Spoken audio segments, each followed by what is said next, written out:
Friends, आज हम बात करेंगे चीनी यात्री यानी जो चीनी यात्री भारत में आए थे और उनके द्वारा जो रचनाएँ करी गई और उन्हीं के बारे में जानेंगे और क्या-क्या उन्होंने अपनी रचनाओं में भारत के बारे में लिखा है और उन्हीं को देखेंगे आज हम। और इसमें जो सबसे पहले नाम आता है उसमें ये आते हैं फाहियान। और जो फाहियान ये लेखक हैं या ये चीनी यात्री हैं, ये 399 से 414 ईसा तक ईस्वी जब चल रही थी तब ये भारत में आए थे और 399 से और 414 तक यहाँ पे भारत में रहे। और जो इनकी रचना है सबसे पहले और ये है फो क्यों की भारत की तत्कालीन का जो विवरण राजनीतिक एवं सामाजिक एवं धार्मिक दशाओं के बारे में इनने बताया है उसमें। और जो इनका यात्रा विवरण है और यात्रा विवरण इनके जो फाहियान थे ये 15 वर्ष तक भारत की यात्रा पर रहे और इसमें से इन्होंने प्रमुख नगरों के और बौद्ध धर्म के पवित्र स्थानों का भ्रमण किया 15 वर्षों में। और चंद्रगुप्त द्वितीय द्वारा शासित मध्य देश का विस्तृत वर्णन किया गया है, लेकिन चंद्रगुप्त का नाम का उल्लेख नहीं मिलता है इनकी किताब में। इसने गुप्तकालीन दंड विधान, कृषि उपज, कर, मध्य देश में ब्राह्मण धर्म की जो प्रधानता एवं धनी व्यक्ति द्वारा मंदिर, विहार, निःशुल्क पुण्यशालाओं एवं औषधालयों के निर्माण की जानकारी दी है। यानी जो उस टाइम पर गुप्तकालीन दंड विधान था एक तो उसके बारे में उनकी किताब में मिलता है वर्णन। और दूसरा कृषि उपज पर जो कर लगता था उस टाइम पर उसकी बात करी है इनने। और जो मध्य देश था उसमें जो ब्राह्मण धर्म की प्रधानता थी उसके बारे में इन्होंने की जानकारी मिलती है इनकी किताब से। और दूसरा जो धनी व्यक्तियों द्वारा मंदिर और बिहार पर निःशुल्क पुण्यशालाओं एवं औषधालयों का निर्माण की जानकारी दी है इनने। और दूसरी बात इसमें जो उसने पाटलिपुत्र में स्थित सम्राट अशोक के राजप्रसाद भव्यता से प्रभावित होकर इसे देव निर्मित बताया है। यानी कि जो पाटलिपुत्र है इसे देव निर्मित बताया गया है इनकी किताब में। ये फाहियान के द्वारा इतनी जो रचना है उसमें जानकारी दी गई है। और देखते हैं अगला वाला जो चीनी यात्री है और या लेखक है ये है हमारे नंबर 2 पे ये हैं सुंग यून। और सुंग यून जो है ये दूसरे नंबर के चीनी यात्री हैं और ये 512 से 513 ईस्वी तक भारत में रहे। और यानी लगभग ये 1 साल करीब भारत में रहे। और इन्होंने जो इनकी रचना का तो नाम पता नहीं है, लेकिन इन्होंने बिहार एवं बंगाल की तत्कालीन राजनीतिक एवं आर्थिक व धार्मिक स्थितियों का उल्लेख किया है।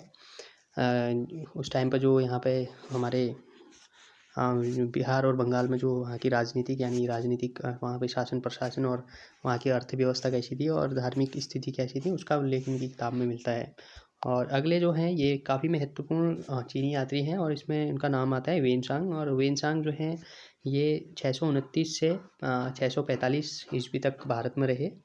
और जो इनके द्वारा रचना करी गई उसका नाम है सीयू की। और ये काफ़ी महत्वपूर्ण इनकी एक रचना है और इसको हम पाश्चात्य संसार के लेख के नाम से भी जानते हैं, लेकिन जो इनके द्वारा इसका नाम दिया गया है ये है सीयू की।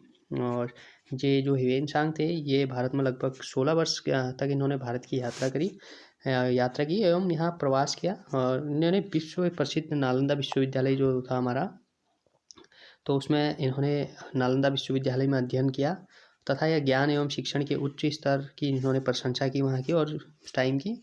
और इसके अलावा इन्होंने यात्रा विवरण में जो इनका यात्रा विवरण है इसमें सम्राट हर्षवर्धन के शासनकाल जो चल रहा था उस टाइम पर उसके तत्कालीन भारत में राजनीतिक एवं सांस्कृतिक दशा का विस्तृत उल्लेख किया है इन्होंने। जो सम्राट हर्षवर्धन का शासनकाल था जब ये भारत में आए थे, तो उस टाइम की जो तत्कालिक राजनीतिक एवं सांस्कृतिक दशा थी हमारे भारत की उसका इन्होंने विस्तृत उल्लेख किया है अपनी किताब में। और दूसरा है जो कन्नौज हर्ष की राजधानी थी, हर्षवर्धन की राजधानी उस टाइम पे कन्नौज थी, तो वहाँ का जो कन्नौज था वहाँ का नगर वर्णन इनके हर्ष की दानशीलता एवं समाज में विभिन्न जातियों एवं उपजातियों और प्रयाग के एक बड़े समारोह यानी जो प्रयाग में उस टाइम पे एक बड़ा समारोह होता था वो शायद ये कुंभ मेला की बात कर रहे हैं, तो उसी का इन्होंने भी वर्णन किया है। और गंगा जल की पवित्रता आदि का वर्णन इन्होंने अपनी किताब में किया है, तो ये काफ़ी महत्वपूर्ण है वेनचांग। नंबर 4 का नाम आता है जो चीनी यात्री हैं ये है इत्सिंग। और इत्सिंग ये 671 में भारत आए और 693 तक यहाँ पे रहे। और प्रसिद्ध बौद्ध भिक्षुओं की आत्मकथा इनकी रचना है। जो प्रसिद्ध बौद्ध भिक्षुओं की आत्मकथा है ये इनके किताब का नाम है।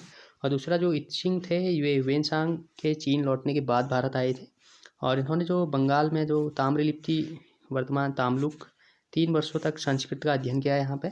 और तीसरा इन्होंने बोध गया नालंदा, वैशाली, कन्नौज, श्रावस्ती और कपिलवस्तु आदि स्थानों की यात्रा की।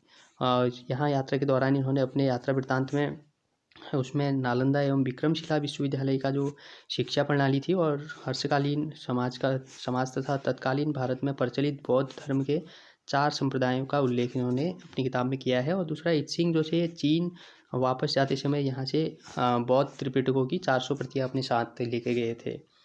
और इसके अलावा जो हमारे अगले चीनी यात्री हैं, इनका नाम है, नंबर 5 पे आता है, ये हैं मातवेन लिन। और मातवेन लिन जो है ये 7वीं शताब्दी में भारत आने वाले चीनी यात्री थे और इनकी रचना का भी नाम पता नहीं है। और इन्होंने जो उस टाइम पे अपनी किताब में जो इन्हें अपना यात्रा विवरण दिया, उसमें हर्षवर्धन के पूर्वी भारत पर आक्रमण अभियान का इन्होंने वर्णन मिलता है इनकी किताब में। और अगले जो चीनी यात्री है नंबर 6 पे, और वो हैं चाओ जू कुआ। ये 1225 से 1254 ईस्वी तक भारत में रहे। और इनकी जो किताब यानी जो रचना है वो है चू फानजी इनकी किताब है। और इन्होंने जो इनकी किताब है इसमें 13वीं शताब्दी के चीनी अरबी व्यापार था जो उसका विवरण इन्होंने इनकी किताब में मिलता है और इसके बारे में इन्होंने अपनी किताब में लिखा है। तो ये हमारे यहाँ पे 6 जो चीनी यात्री थे ये कंप्लीट हो चुके हैं। और ये आपको कैसा लगा ज़रूर बताएं कमेंट बॉक्स में। और इसके अलावा हम नेक्स्ट टॉपिक पर आप नेक्स्ट टाइम पे बात करेंगे। और दूसरा, आपको ये सीरीज़ कैसी लग रही है ज़रूर बताएं। एंड अगर आपको अच्छी लग रही है तो लाइक शेयर सब्सक्राइब ज़रूर करें इसको। So thank you so much for watching this video. जल्दी हम नेक्स्ट पार्ट में मिलेंगे इसके।